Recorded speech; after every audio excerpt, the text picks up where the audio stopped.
વડોદરા શહેર cyber crime police station ખાતે 37/25ની FIR દાખલ કરવામાં આવેલ, જેમાં ભોગ બનનારને ઇન્વેસ્ટમેન્ટ ફ્રોડના બહાને વધુ રોકાણની લાલચ આપી અને વધુ પ્રોફિટની લાલચ આપીને એને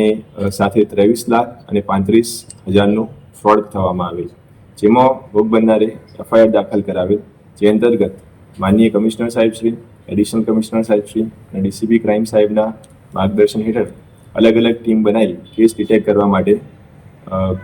ટીમ્સ બનાવવામાં આવેલી, જે અંતર્ગત ફ્રોડમાં ઇન્વોલ્વ રૂપિયા, એના બેંક એકાઉન્ટ ડિટેલ્સ, બેંકની IP ડિટેલ્સ, જીમેલ ડિટેલ્સ અને મોબાઈલ નંબર એક્ટિવેશનની ડિટેલ્સને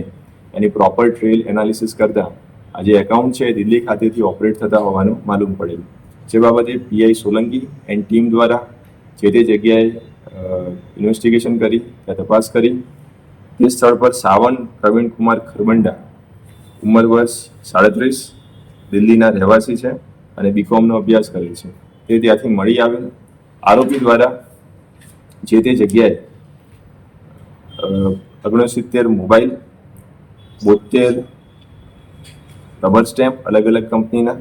35થી વધારે chequebook, 3 router, 38 debit card, 37 PAN card, 100થી વધુ સિમ કાર્ડ જે તે જગ્યાએથી મળી આવેલ, જે બાબતે તપાસ કરતા આ જે બેંક એકાઉન્ટ છે એમાં કરોડો રૂપિયાના નાણાકીય વ્યવહાર થયેલાનું માલુમ પડેલ,